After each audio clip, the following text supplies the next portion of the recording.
So, Richie, thanks for joining the podcast today. It's great to chat to you again, man. Thanks for having me on, Adam. Absolutely honoured to come on board and speak with you. Yeah, great, man. It's been a while since we've met, and I don't know if people can understand your accents, but you're a fellow Irishman, but you're not based in Ireland, right? So let us know kind of what you're doing, where you are, and a little bit about yourself for those who don't know about you. Absolutely. Fellow Irishman indeed. And if you can't understand it at this point, guys, the accent's not going to get any better. I'm actually based in Liverpool at the moment. To kind of give you a bit of background, I got into nutrition originally, for the same old reasons that everybody gets into it. I used to be overweight when I was younger. Got into nutrition, got into exercise back then, and I decided not to do nutrition in university, even though I was a big science geek, because my parents didn't think it was that much of a viable career option, which kind of that ages me considerably when you think about what era I'm speaking about. So I got into general science, did a degree in general science, went around traveling after I graduated for a while, traveling and working. But nutrition is always something that I absolutely loved. So I decided I wanted to do it full time. It's just something I can talk about forever. So went back, did a master's in Barcelona for a year, set up my business, started working as an online coach. And I also realized that I just love nutrition so much that I wanted to get more into academia. So now I'm doing my PhD in Liverpool, John Moores University. And I'm doing my PhD research in the area of so there's a lot of different things involved, but it's body composition, specifically muscle mass, and sarcopenia, which is muscle loss, and how that relates to cardiac risk factors, so cardiovascular disease, diabetes, in specific populations. So I work with cardiac rehab populations, and I'm sure we'll get to talk about that during the podcast. But that's kind of like a general overview of where I'm from and what I do. Yeah, thanks for that, man. And I think, I don't know why I got interested in nutrition as well. I don't think I was, like you alluded to, that everybody got into it because they were fat when they're younger. My apologies. Big sweeping statements, shouldn't make those. Everybody in nutrition that gets into it were fat when they were kids. I can quote you on that. No, I can't remember why, but I did take a kind of similar approach to it as well. When I was trying to do, we have a bit of a unique situation in Ireland, and I know there's like a lot of like people listening from outside of Ireland and the UK as well. But in Ireland and the UK, you have this unique situation where you actually have to know what you want to do when you're 18, straight from like secondary, high school, and you have to commit to that. So if you want to do financial, I don't know, investing, or if you want to be a mechanical engineer, you have to know that at 18 and then just do that. Whereas in the US, you can obviously spend a lot more money and get yourself into a lot more debt. But one upside to that is you get to do a lot of random subjects for the first year and then kind of, get your feet wet, so to speak, and then pick what you want to do. So I was the same as yourself. When you're 18, like the first thing you want to do is like get out of the house of mom and dad and get money. So you're like, what can I get a job in, make money? And I did the same thing. I think I wanted to do dietetics, which was in a Trinity College, which is, most people in Ireland would have heard that. But I think it was really high points, and I wasn't like really bad in school. Like it was maybe a B plus, A minus student, but you need to be like A plus and everything student to get into that course. Because for some reason I thought that if you didn't have dietetics and you went to the other college that offered nutrition in Dublin, at least, that you weren't a dietitian or a nutritionist, that was bad, because that's what you know when you're 18, right? You don't really know much about qualifications. So I didn't get into that because it was pretty high. So defaulted to my second choice, which was like business languages. What did you actually do as your undergraduate degree? So my undergrad was biological sciences. I did that at UCC, University College Cork, and I specialised in microbiology. Oh, okay. It's really hard, that topic. Haven't gone back and doing that. It's super interesting. Like looking back on it, it's super cool when I think about like all the stuff that you can do with it. But it wasn't where my passions lie. You did business and languages. What languages did you do? I did French, actually, just French. So Okay, cool. The only reason I did that was because you had a better chance, or it was an obvious chance of going abroad to do an Erasmus, which was basically a year to just party and not do a whole lot. Whereas if you just did a normal degree, so to speak, without the language, you had to be good at your class, or you had to get good grades. So at least I knew that I was guaranteed to go abroad and spend the extra year just to. I don't know, it was worth it. I mean, but not much use, to be honest, anymore, other than being able to speak a little bit of French if I go to France, which I rarely do, and they always speak English anyway. But yeah, I'm doing God, the what parts masters. of France are you going to? Yeah, I actually don't really like France, to be honest. I wouldn't want to live there. Nice weather, but I prefer to live in Spain. I just think it's a more relaxed lifestyle. But yeah, sorry. Tell us a little bit more about what are you specifically doing? I know you talked about, because of the lockdown and stuff, that research is being put on hold. And interesting enough, when I spoke to Peter Fishin a couple of weeks ago, he mentioned that, like, he's real into big bodybuilding as well. He's a pro bodybuilder and a coach. But he said, like, oh, when we're doing research, we had to do like I think his was something to do with kidney disease and hypertrophy, because like nobody's going to fund a study on how somebody grows their biceps from 17 to 17 and a half inches. I actually wonder where Brad Schoenfield gets all his money for his research, unless he's running some cartel or something. But it's pretty interesting. See, So tell us. I don't think Brad, and like I could be wrong, and like it's dangerous saying this on a podcast, but I don't think Brad has to look for a huge amount of the funding himself, because I know he works with a lot of collaborators on projects. So I'm sure that they probably put in a lot of the legwork, and they get Brad on board for his expertise in the area, which is the ideal, which every kind of like academic is looking for. You want to build up your position in life to get to a position where other people come and say to you, "Hey, come work with us. We'll do the work."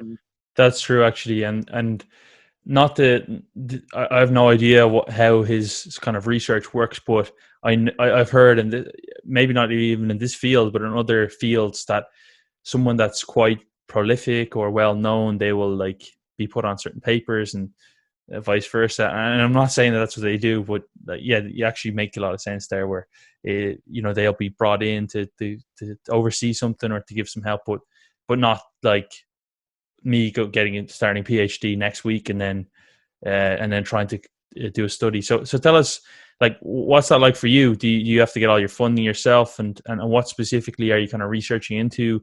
I know you mentioned about like sarcopenia. It would actually be good if you could explain that. I don't want to take for granted everybody knows what that actually means. Absolutely, yeah. So yeah, it's I was very, very lucky when I was looking for a PhD. I happened to find one that was it just ticked so many boxes when it comes to my own interests. So when I found my PhD, the original title was something along the lines of a high protein Mediterranean diet and resistance exercise for the amelioration of cardiometabolic risk markers in cardiac rehab, which is it just rolls off the tongue. Really, really catchy title. So what we're looking at is we work with people in cardiac rehab. And just for anybody who doesn't know, if you have a heart attack, or if you have some sort of a cardiac event, or if you're at a high risk of a cardiac event, you'll often get sent to cardiac rehab. And it's usually an exercise program that will have some advice about diet and nutrition. And it's basically a lifestyle program that is there to help people get exercising, improve their diet, and hopefully reduce their risk factors for cardiovascular disease. So things like reduce their blood lipids, like their regular cholesterol, reduce triglycerides, reduce their blood sugar, things like that. And the thing with that type of program is it's very, very aerobic exercise based. So it focuses a lot on jogging and walking and like rowing machines and stuff like that. And what we think is that, so I suppose to give a little bit of background, in cardiovascular disease, there's something called the obesity paradox. And the obesity paradox shows that at people who have a higher body mass index, so a higher BMI, tend to have a lower mortality rate. So they don't die as easily as people who have a lower BMI. So that doesn't kind of make sense. So we think somebody with a higher BMI, they're probably somebody who's a little bit they've got a higher adiposity compared to somebody with a lower BMI. So we would automatically think that the person with higher adiposity is going to, be more at risk of a heart attack and dying from a heart attack. But it's actually the inverse is true, that people with a lower BMI actually tend to have a higher mortality rate. And that's the obesity paradox. The problem with BMI, as you'll know yourself, is that it gives us a very, very rough indication of somebody's body composition. It doesn't really tell us how much muscle they have or how much fat they have. So what we think is that people who have a higher BMI within that cardiovascular population, they've actually got a higher muscle mass. Obviously, they're going to have a high fat mass as well compared to the lower BMI. And that lower BMI is actually going to still have a high fat mass, but will have a lower muscle mass, so their body weight is lower. And we think that lower body mass puts them at a greater risk of cardiovascular events, so heart attacks and things like that. And the reason for that loss of muscle is a thing called sarcopenia. And sarcopenia is kind of like the core, one of the core elements of my PhD. And for anybody who might not be familiar with it, sarcopenia is the age-associated loss of muscle mass and muscle function as well. And to give people a bit of an idea, basically from your 30s onwards, and we think it starts as early as your 30s, it's usually around your 40s, people start losing muscle. So much so that, if there have been some studies that have shown that, people between their 20s and their 80s, they can lose up to 40% of their muscle mass, which is a huge amount of muscle. But if you think about it, when we consider older people, we often look at them as being a lot, frailer and smaller, and that's because they lose a lot of muscle mass. And so my research, what we want to do is we want to see if we can change that muscle mass through resistance exercise and through diet, can we improve their cardiovascular risk markers? So, again, their cholesterol, their blood sugar, things like that. And can we reduce, and eventually, obviously, we want to find out if we can reduce the risk of somebody having some sort of a health condition. And obviously, we've got a resistance exercise strategy, and we've got a certain diet strategy that, hopefully we'll get a chance to speak about today as well. That's really interesting. A few points to mention there. I remember on the BMI thing, I guess when they look at the BMI, there's probably two groups of people with a high BMI: the people who are, low lean body mass, or let's say low lean or low muscle mass but high body fat, and then people who are probably higher body fat but also higher lean body mass as well. And I don't know if the research has separated those two and said one's a higher risk category. Well, someone who's actually a higher body mass but has similar amount of lean body mass as someone who's lower BMI but have a similar lean body mass because one's leaner. Are they more susceptible to cardiovascular risk events versus someone who's like, let's say, quite high BMI but actually they've got quite a bit of muscle mass because they're, let's not say bodybuilders, but they're active. Maybe they do sports or they do some sort of weight training or have done at least some point in their life and need a good quality diet. So yeah, there is a bit of research on that area specifically, and it's been done quite simply up until now, and there's obviously a lot more research out there, but there have been studies that have looked at, do we have, if we can compare people who have low fat mass and low muscle mass with people with high fat mass, low muscle mass, then high muscle mass, low fat mass, and high muscle mass, high fat mass. And funnily enough, or not surprisingly, the people with the high muscle mass and low fat mass are actually the healthiest individuals. They got the lowest rates of cardiovascular events, whereas those with the lowest amounts of muscle mass tend to have higher rates of cardiovascular events. And there's a lot of reasons for that, because of how muscle works and because of what that says about somebody, because obviously muscle is related to somebody's diet, like you mentioned in the past. It's also related to their activity levels, and that can have a huge effect on cardiovascular health too. Yeah, one thing I find funny is that when people try to confirm their biases, especially bodybuilders, and promote muscle building for health, they'll say, being more muscular is healthier, as if it's a linear kind of scale where it's like you're 120 kilos of muscle mass, which is not even physiologically possible without super physiological doses of testosterone, but yet getting more muscular is going to be more healthy. But when we talk about being more muscular or having more lean body mass is healthier, it's to a point where it probably has a a very big drop off. Getting to like being, everyone doesn't need to become a bodybuilder, right? You don't need to become a bodybuilder to get the health benefits. You just have to probably have some level of lean body mass. But another thing you mentioned, which is quite funny, was after I did one of my shows, bodybuilding shows last year, in Dublin, in Cork. I went to the NHS Expo in London. I think it was in Manchester or London. I can't remember. Like about 2 days later, and I didn't stay on a bodybuilding diet, or it wasn't staying in a calorie deficit for those 2 days. But like, I didn't need it like a pig either. But I got on one of these like machines at the expo that like the guy was explaining to me, whatever. I don't know if he's a clinician or just probably a tech sales guy, but he's saying that it's worth a couple of grand. They're very accurate. And my BMI was like really high, and he's like, you probably need to lose a little bit of weight. And it was like, I was literally probably 5 or 6% body fat, because I got DEXA scan a few weeks before and I had got leaner. So it's pretty funny how like the BMI can get messed up. But there's not many people who are walking around with a lot of body mass, lean body mass. It's a really, really good point. Like people hate on BMI, and there are plenty of reasons to hate on it. Like that thing I mentioned earlier, the obesity paradox, that only exists if you measure people's body composition with BMI. Okay, that only exists within the BMI spectrum. But so like you have to think that, why do we use BMI? And it's because it's super easy to measure. It's like it's basically somebody's height and weight. It's an easy thing to measure, and it does give us really, really good information, because we can look at our population, and we can look at our population over time and say, okay, there has been a steady increase in BMI over time.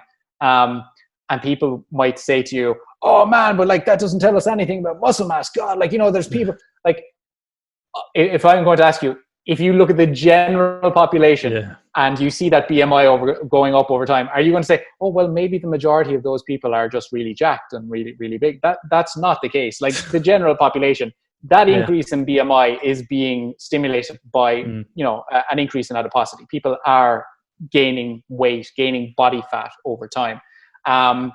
So if we're looking on population levels, it's great. But if we want to kind of look at the individual, yes, we do need to look at other factors. BMI isn't the best tool, but it is a tool nonetheless that we have to kind of, we have to be aware of its limitations and of its benefits as well.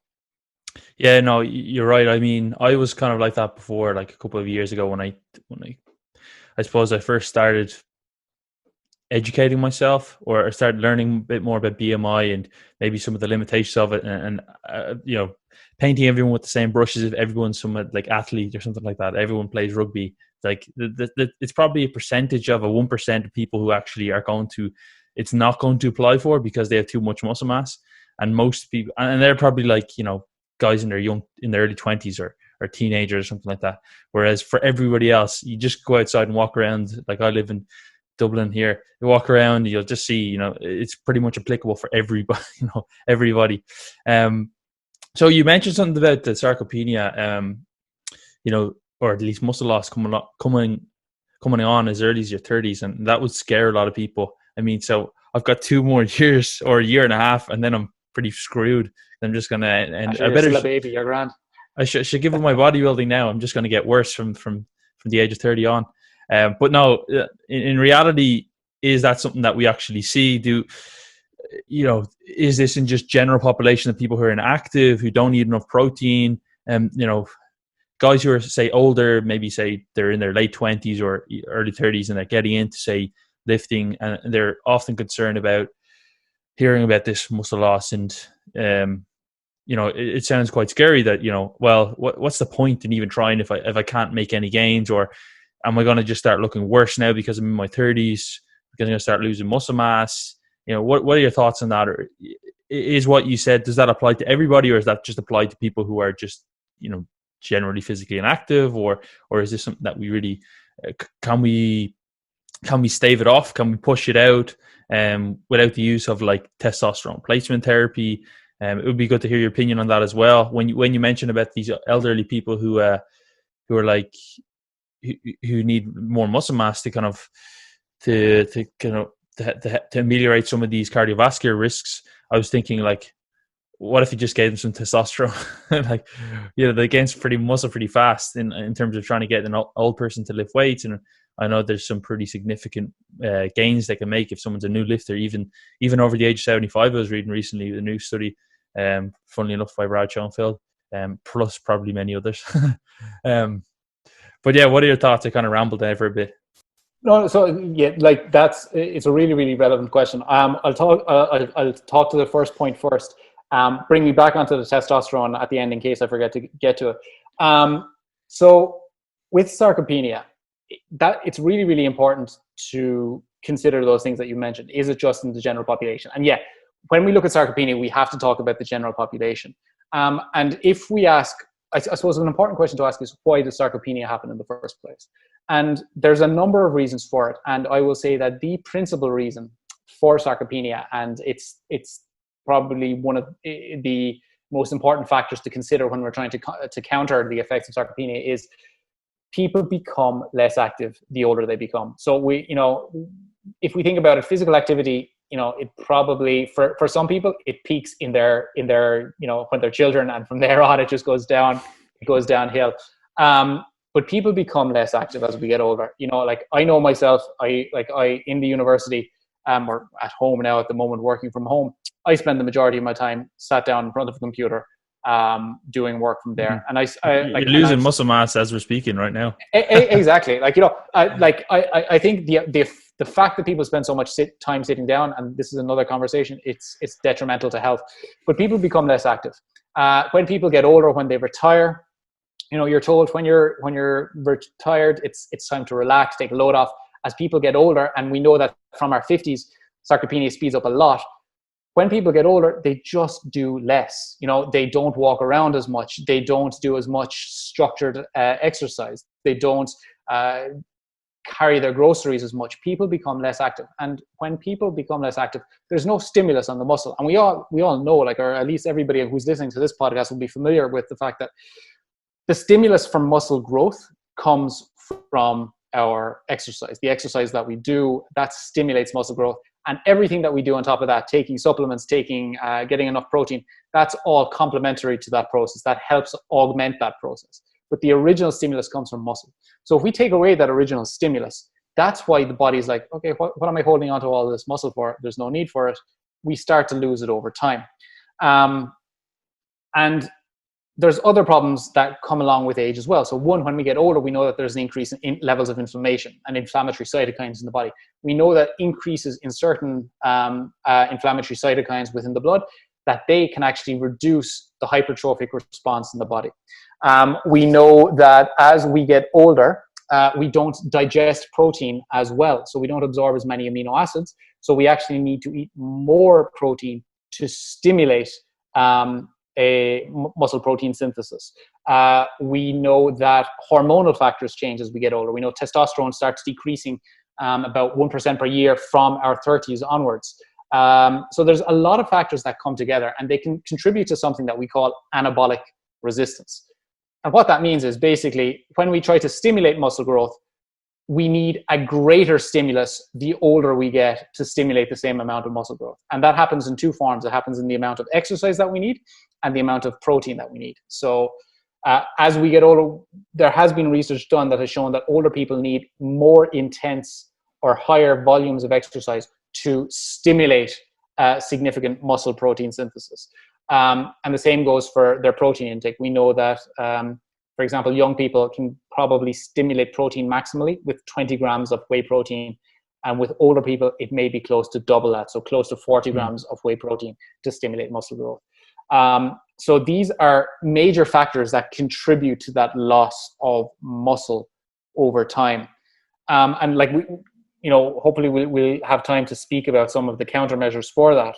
But people might say, okay, look, if I'm older, it doesn't matter if I lose muscle, okay, so what? I'm not going to look as jacked at the beach when I'm 70 years old. That's a legitimate concern. You might be worried about that. But the big thing is that it's not just a loss in muscle mass. We know that sarcopenia is associated with an even greater loss of muscle function, and that's muscle strength, and that's called dynapenia, and it's something people don't speak about a lot. But dynapenia is the loss of muscle strength and function as we get older. And that has a huge amount of effects on our life. So for example, and I'm going to talk about this, and I know a lot of your listeners are younger bodybuilder guys, and this doesn't, they think, none of this matters to me.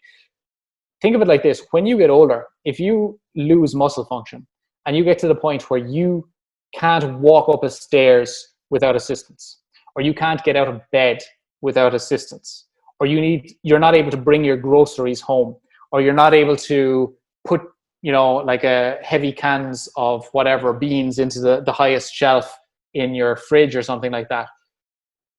When you lose that freedom of motion, when you lose that muscle function, it has major effects on your life.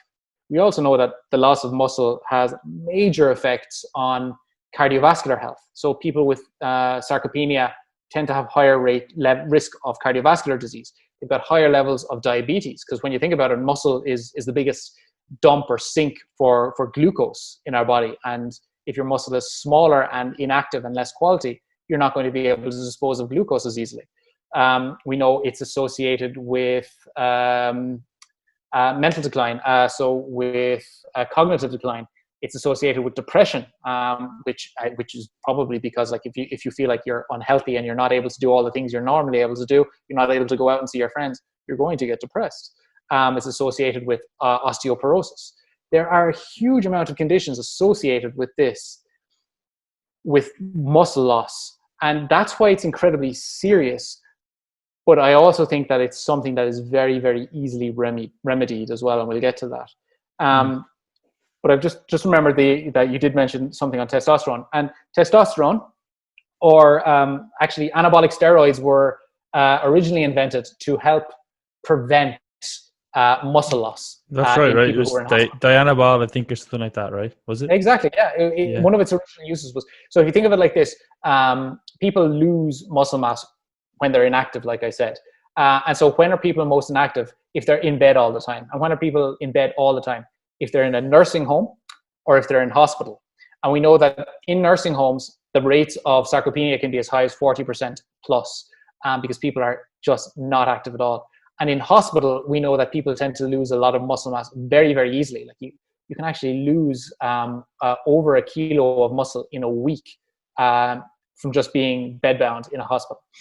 So Dianabol, one of its original uses was to help prevent that loss of muscle over time. And testosterone replacement therapy is a valid strategy nowadays to help prevent and reduce sarcopenia in older people.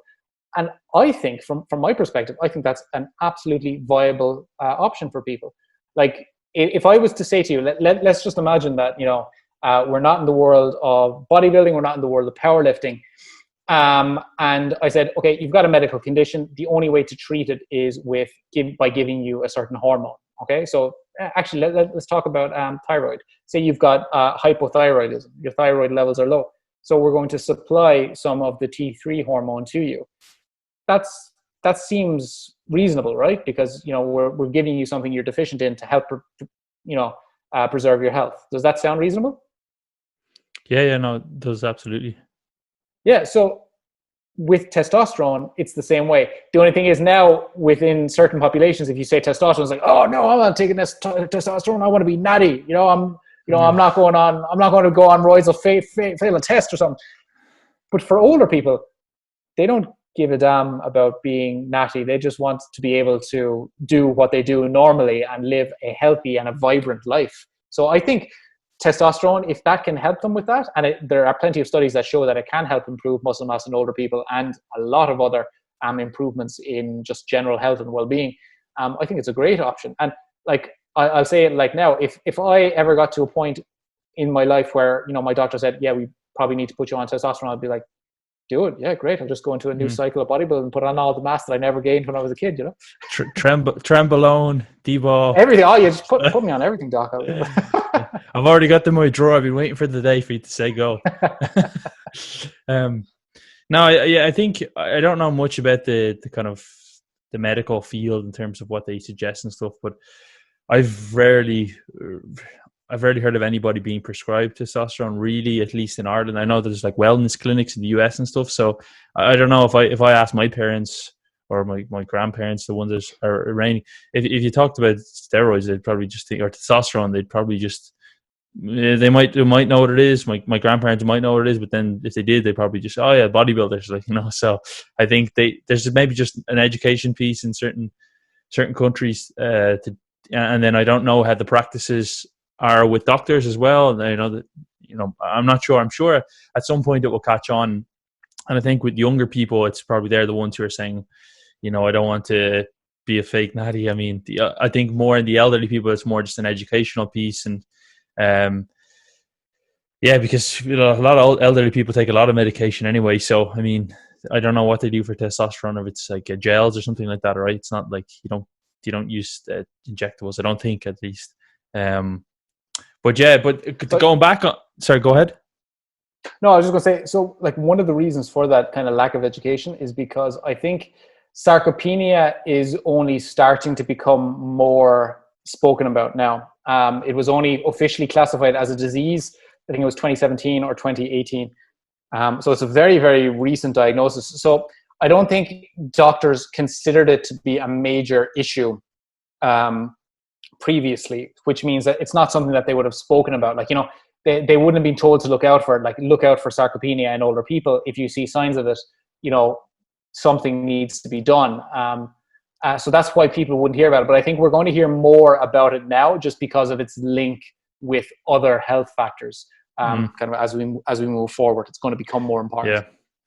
Yeah, that's interesting. And I've always said it, even though I compete in natural bodybuilding, I definitely would consider, if I'm older and I felt like, let's say I'm in my 50s or whatever, and I felt it was actually having an impact. I don't think it probably wouldn't have an impact on me able to put like cans of beans at that age.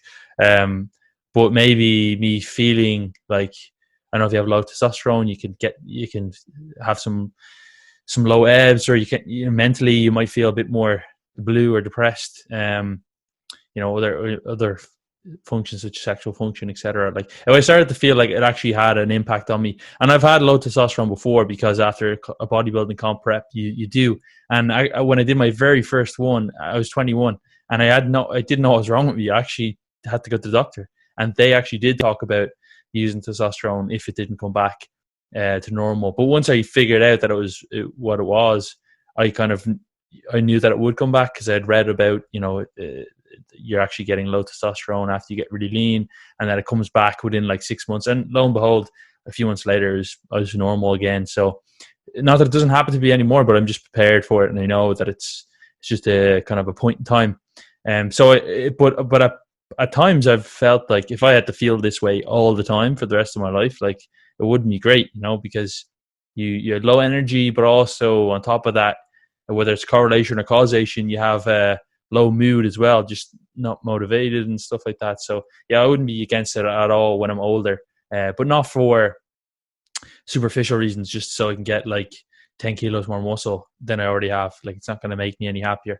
But to go back to the point where we talked about the causes of sarcopenia, a few things that you mentioned is people just get a lot more active, and one thing or inactive, and one thing that people kind of have a misconception is that, like, when you hit 30 or something, your metabolism starts to slow down, and that's why you pile on more weight.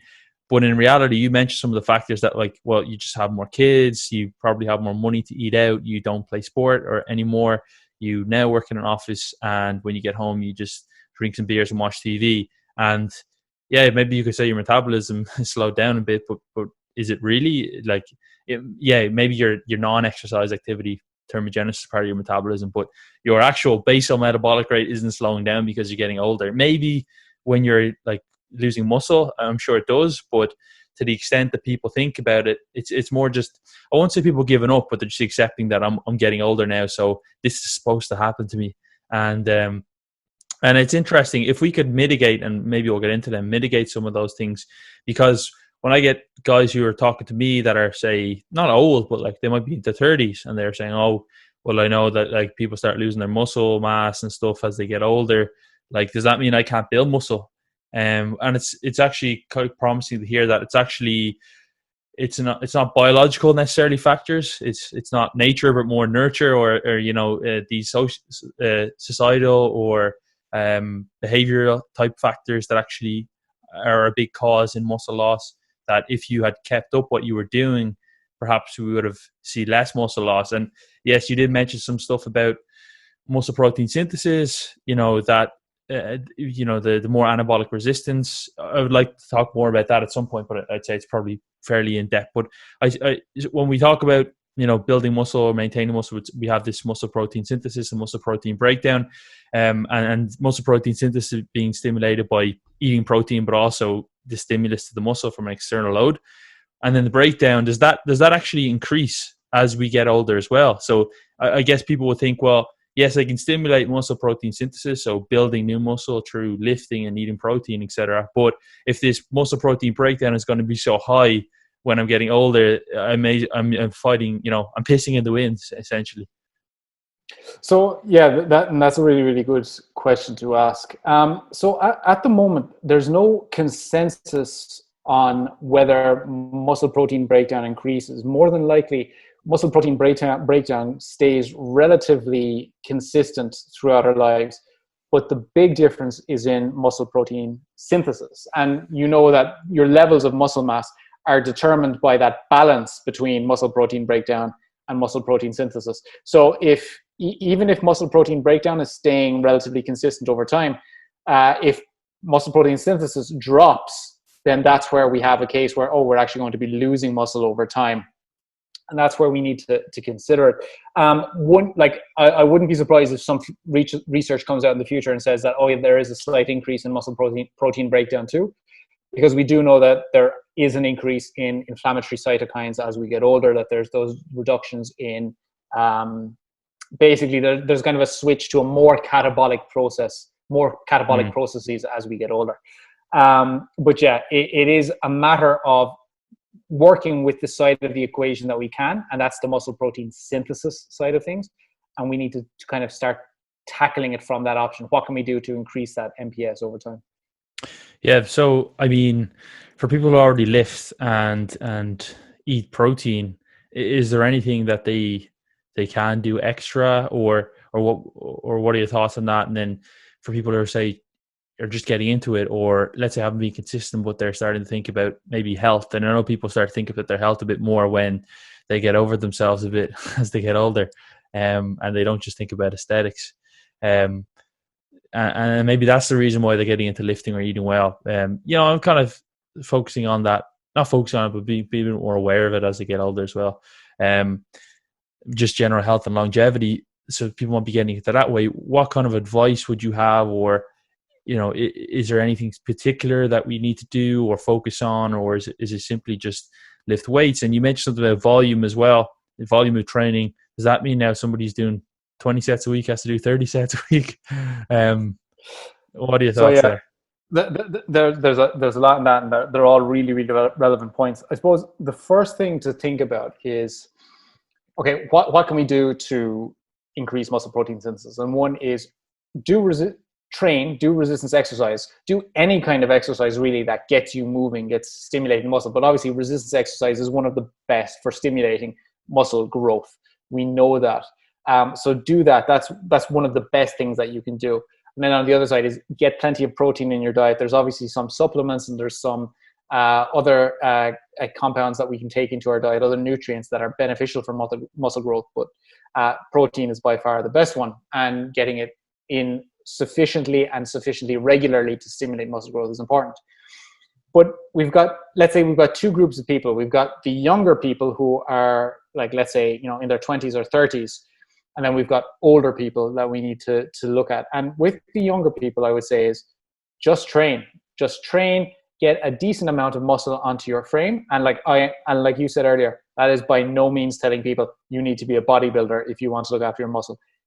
Use your muscle, okay? Be somewhat strong, okay? And I can't be any more specific than that, but be somewhat strong, be able to use your body, okay? And if you can do that, and if you can maintain your exercise levels over time, you are going to be in a much better position, 20, 30, 40 years down the line than somebody who does absolutely no exercise at all, okay? So exercise is your friend.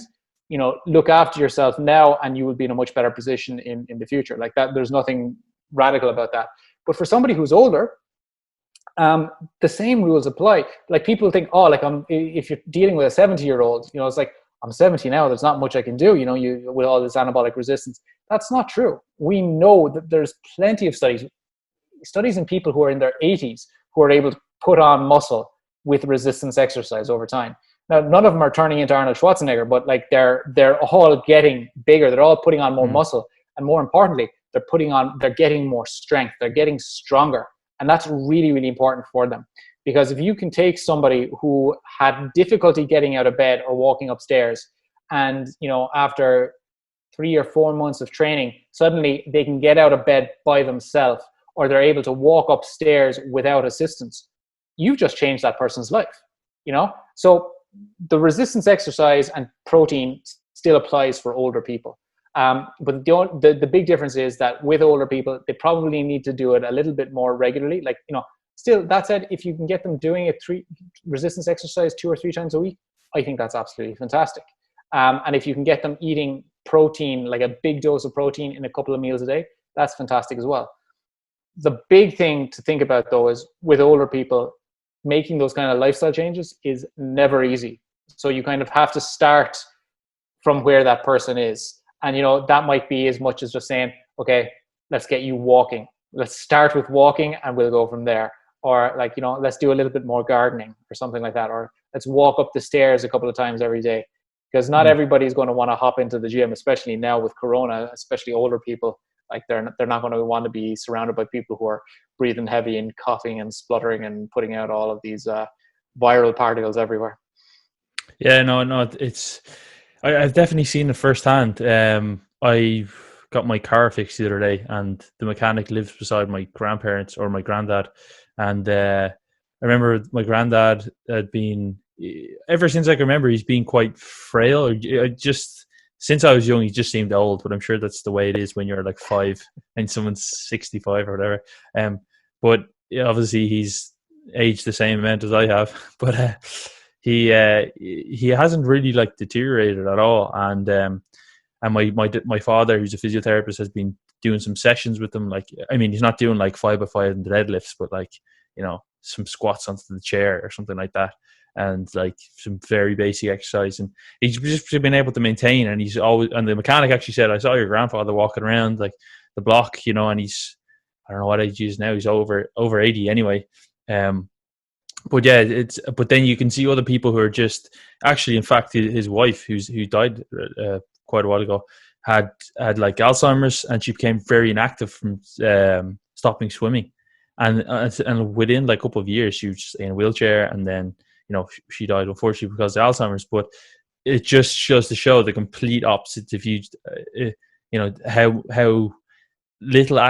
such a little bit of activity can go a long way. And it's not even like, going back to the point where I said bodybuilding saying, oh, you know, increases your strength if you have more muscle, and you know, the person saying that advice is like already 120 kilos.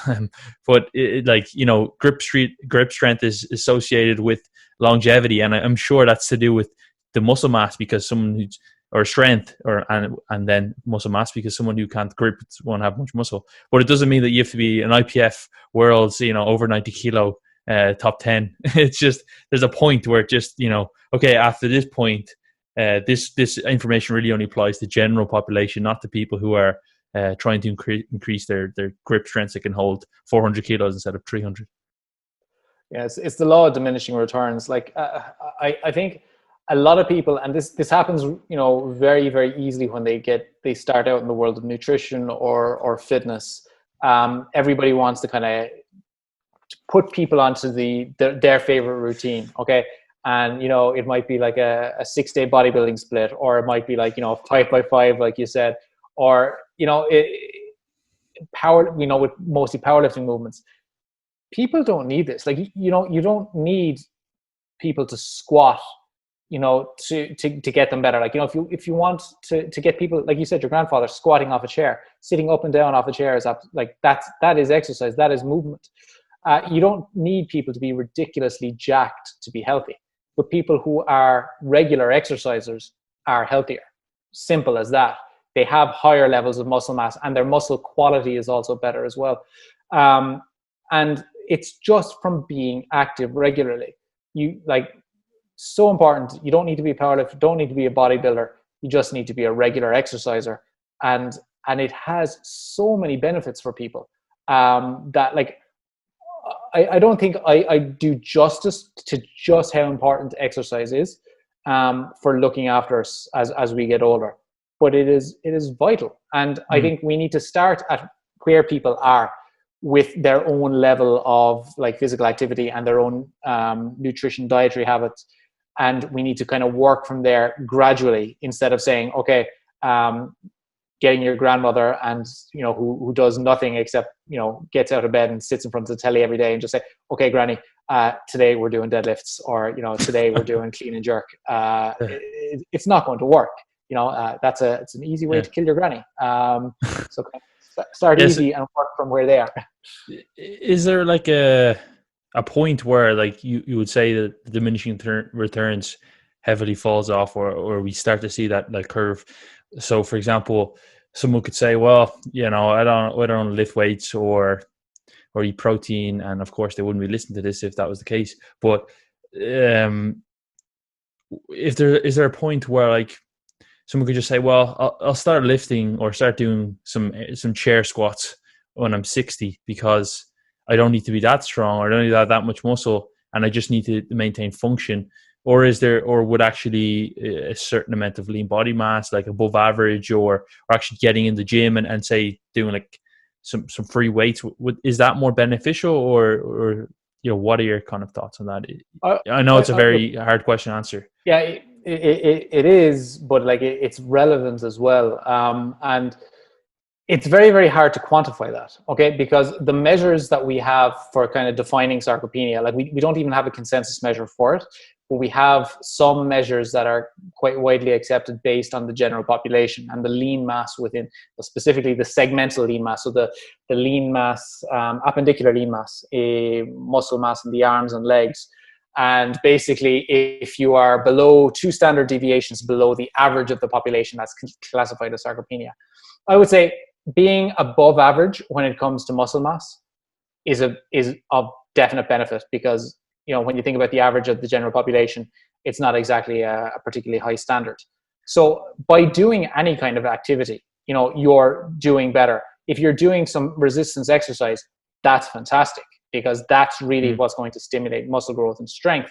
But, you know, I would try not to focus too much on the specifics until like you get somebody exercising regularly. And if you can get somebody exercising regularly, then you can say, okay, let's kind of focus on, you know, adding in some strength work. But I think strength work is incredibly important. But before that, the most important thing is doing something that people would be able to do regularly. And like, I think it's important to say to people, again, how important it is to do this, to start early, to prevent this from ever becoming a problem. And to kind of maintain, you know, regular exercise levels throughout your life, because it's those people who are regular exercisers that have stronger immune systems. They've got lower levels of mortality, lower levels of cardiovascular disease, diabetes, all of that. Yeah, I think like I heard Dr. Andy Galpin talk about it before. He's a sports scientist, I think, in New York, works with some UFC fighters, about comparing like a lot of the research we have with comparing like sick people or people with illness compared to like normal people. You rarely compare them to or look at people who are, you know, above normal, or, you know, athletes, for example. So it makes sense if you have more lean mass than the average person, you can't get below average until you get to average first. So you have to, it's just a longer cycle. And then if you just think about it from a step back point of view, people who are already active and lifting weights, they have the habits, you know, I'm not, I don't foresee myself at 65 just being like, yep, can't wait to just sit back in the recliner and read the newspaper and then not be active, because it's part of who I am, rather than just saying, oh, thank God I've hit my 100 kilo mark of muscle now. I can just, you know, sit back and watch the sarcopenia. You're like, I'm not going to die from sarcopenia now because I know that something else is going to get me first, you know. But I think one thing to take into consideration is like the whole concept around muscle memory, and that being that, you know, when you build muscle, your body is basically, if you build muscle and lose it, it's much easier to regain that muscle than it is to gain it in the first place. And we know that muscle memory can last for a few years. And I think that it's just important for people to establish a good baseline when they're young and try and maintain that, than trying to, go from absolutely nothing when they're older, never having exercise in their life, to building muscle. It's still absolutely possible. I just think that person who's been exercising since they were young is going to be in a much better position. Yeah, it's interesting. I've been trying to understand how muscle memory works, and it doesn't seem to be that clear, but it's something to do with like myonuclei domain theory, that you build up a certain amount of myonuclei, and that when the muscle actually shrinks, you still hold on to those or retain them, and then when you lift again, you kind of have those signals. They signal hypertrophy. I don't know what your kind of thoughts are on that, but so my own thoughts are similar to that, and I could be completely wrong because it's not my specific area of research. But I have looked into it a bit, and that is it. Like, what you say about myonuclear domain and satellite cells incorporating into muscle. The more satellite cells you have, and you get more satellite cells incorporating into muscle by doing resistance exercise and doing everything that you need to build muscle, they stay there, and they're actually quite long lived. And even if your muscle size shrinks, if the satellite cells stay there, it makes it a lot easier for those muscles to regain size and strength afterwards. So yeah, you've nailed it on the head. Now, somebody could listen to this and say, oh no, there's new research out and this is saying it's wrong. Then we'll have to accept it, because that research is still very, very much in its early days. And I think there's a huge amount that we need to learn on it. And it'll definitely be interesting whenever new stuff comes out on it.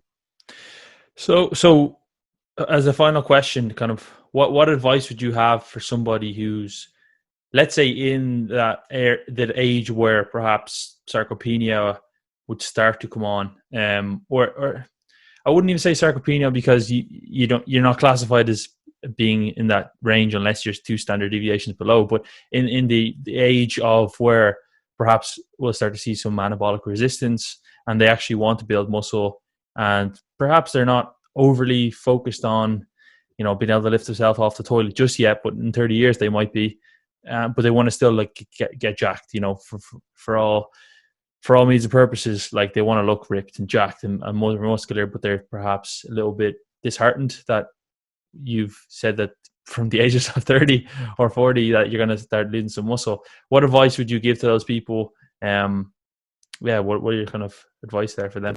Well, if we take that key kind of outcome of getting jacked as our main outcome, it's like, lift some weights, okay? If you want to build as much muscle as possible, weights, it's going to hold throughout your lifestyle. It's true for young people, it's true for older people, it's true for people in the middle. Lift weights, lift them regularly, eat your protein, rest, recovery, all of those things are important.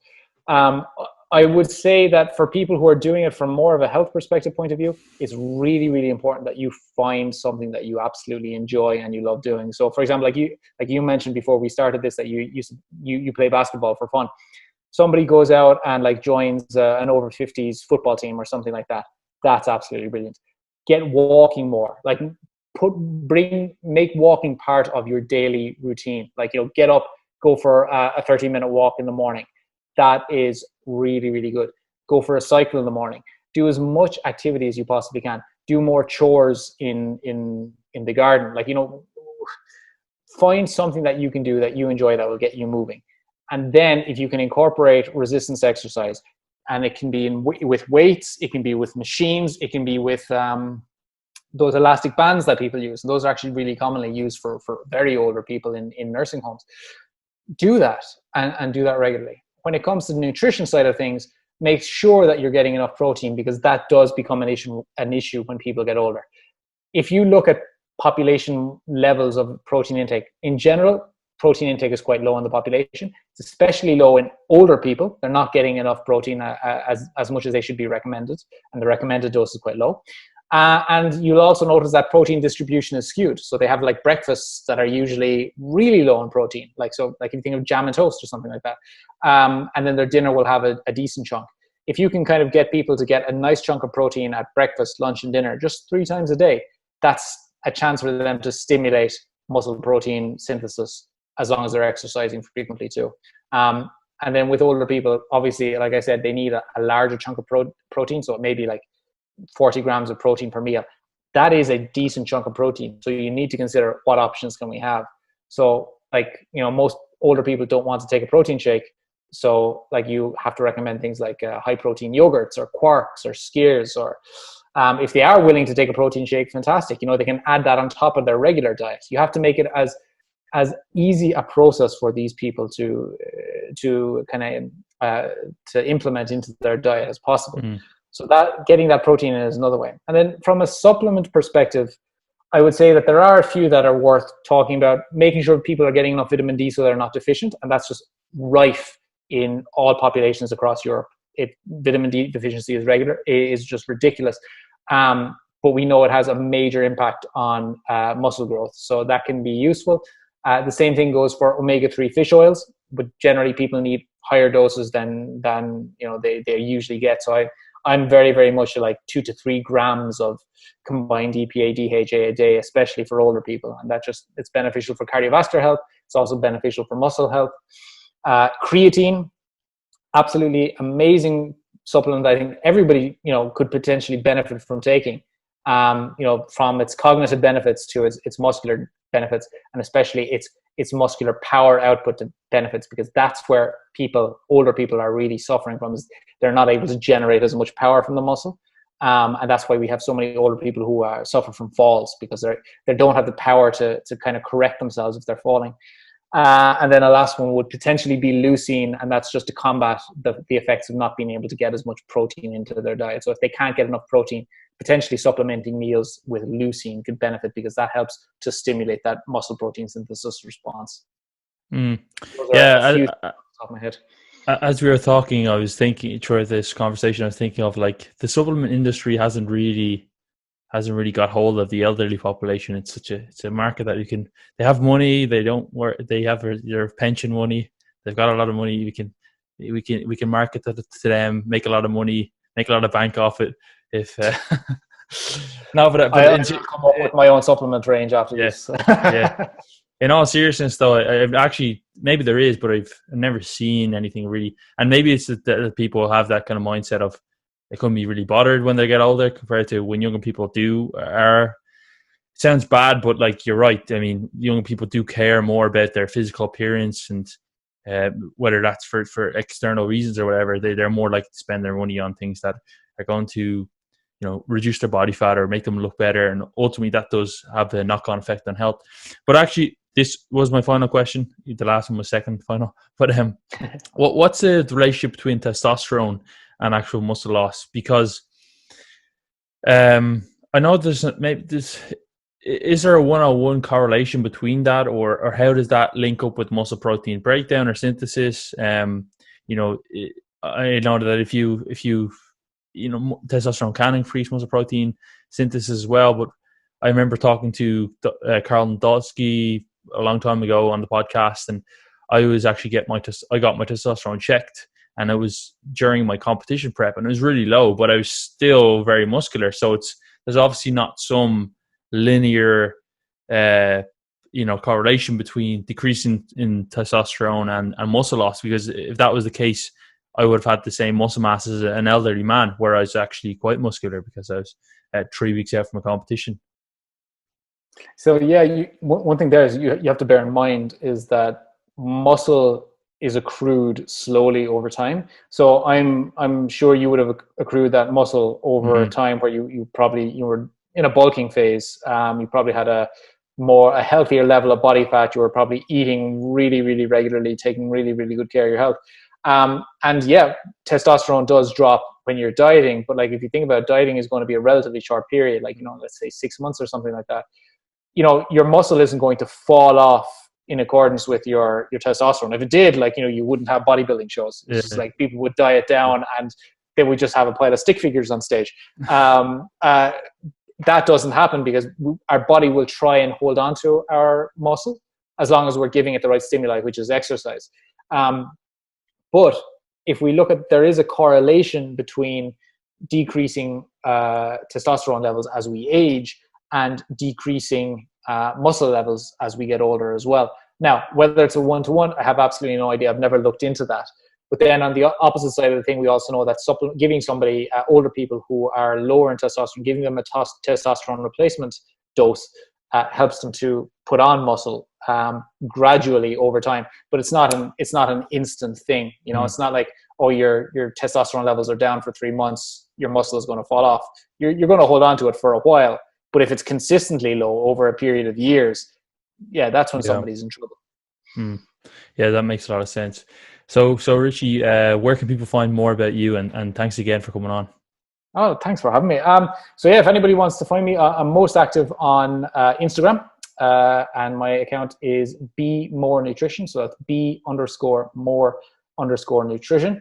I'm on Facebook as well as Be More Nutrition, and I have a website which is in need of some updating, but it's bemorenutrition.com. And yeah, if ever anybody wants to drop me a question, I'm always happy to speak to them. I try and get through to DMs.